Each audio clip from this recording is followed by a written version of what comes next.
এটা গোলকিপার নাকি বাজ পাখি? বেলজিয়ামের একের পর এক ভয়ঙ্কর আক্রমণ ঠেকিয়ে পুরো বিশ্বকে অবাক করে দিলেন ইরানের গোলরক্ষক।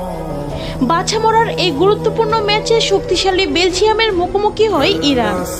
ম্যাচের শুরু থেকেই আক্রমণের ঝড় তোলে বেলজিয়ামের তারকারা, কিন্তু প্রতিবারই তাদের সামনে দেয়াল হয়ে দাঁড়ায় ইরানের গোলকিপার।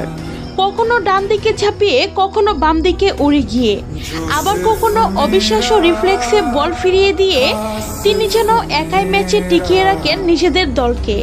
এমন কিছু সেভ করেছে যা দেখার পর দর্শকরা পর্যন্ত বিশ্বাস করতে পারছিল না। বিশেষ করে বক্সের ভিতর থেকে নেয়া কয়েকটি নিশ্চিত গোলের শট যেভাবে তিনি রুখে দিয়েছেন তা সত্যিই অসাধারণ। বেলজিয়ামের ফরোয়ার্ডরা গোলের জন্য মরিয়া ছিল, কিন্তু ইরানের এই গোলরক্ষকের সামনে যেন বারবার অসহায় হয়ে পড়ছিল। ফুটবলে অনেক সময় একটি গোল ম্যাচের ভাগ্য বদলে দেয়, আর অনেক সময় একজন গোলকিপার পুরো ম্যাচের গল্পটাই বদলে দেন। আর আজ ইরানের এই গোলরক্ষক ঠিক সেটাই করে দেখিয়েছেন।